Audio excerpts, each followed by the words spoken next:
বৈষম্য বিরোধী ছাত্র আন্দোলনের যারা আজকে খেলাটি আয়োজন করলেন এবং যারা অংশ নিলেন, প্রিয় চান্দিনাবাসী এবং দাউদকান্দি থেকে যারা এসেছেন, সবাইকে আসসালামু আলাইকুম।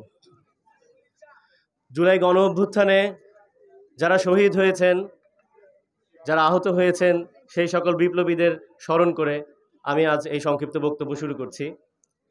আমি মনে করি যে আজকের এই অনুষ্ঠানের প্রধান আকর্ষণ হওয়ার কোনো যোগ্যতা আমার নেই। প্রধান আকর্ষণ আজকে যারা খেলোয়াড়রা ছিলেন, তারা আমাদেরকে যে অনবদ্য খেলা উপহার দিয়ে বিনোদিত করেছেন, তারাই আজকের এই অনুষ্ঠানের প্রধান আকর্ষণ। তাদের জন্য একটু জোরে করতালি হয়ে যায়।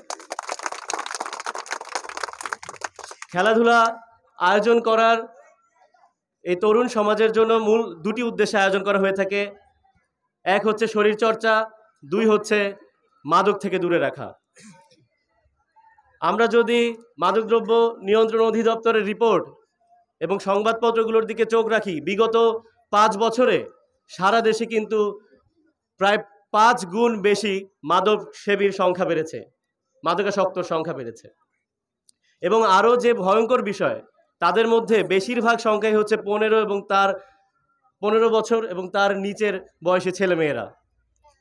তো আমি আজ এই অনুষ্ঠানের মাধ্যমে আপনাদেরকে অনুরোধ করব, আমরা খেলাধুলায় নিজেদেরকে ব্যস্ত রাখি, আমরা মাদক থেকে দূরে রাখি, যেন যে বৈষম্যহীন সমাজ গঠনে আমাদের তরুণ প্রজন্ম রাজপথে নেমেছিল এবং তাদেরকে সমর্থন দিয়ে আমাদের সর্বস্তরের জনতা যে রাজপথে নেমেছিল, আমরা যেন সেই জুলাই স্পিরিটকে ধারণ করে এগিয়ে যেতে পারি।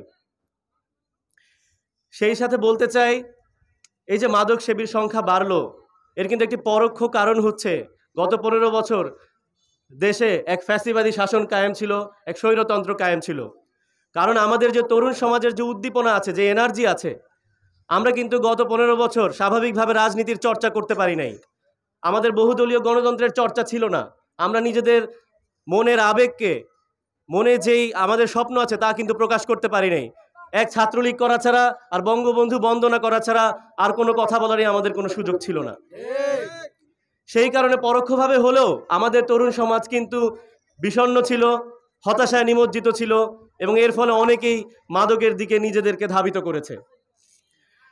আজ আমাদের জীবনে জুলাই এসেছে, আমাদের জীবনে গণতন্ত্র ফিরে এসেছে, স্বাধীনতা ফিরে এসেছে।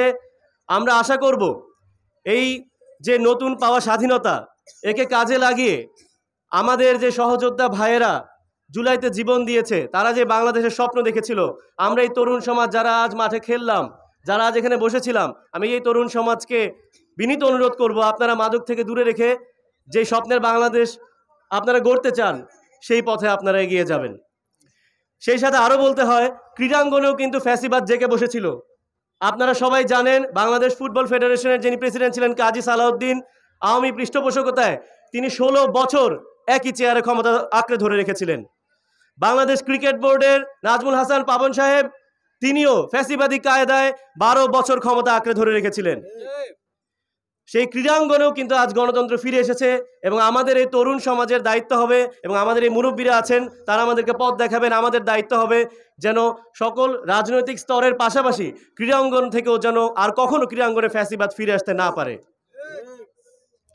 সেই সাথে আমার আজ যখন আপনারা খেলছিলেন, আমার মনে হচ্ছিল যে আমাদের এই সহযোদ্ধা, আমার বয়স তো খুব বেশি না, আমরা এখনও সুযোগ পেলে খেলি। আমি ক্রিকেট খেলি মূলত, কিন্তু ফুটবল আমার প্রিয় খেলা।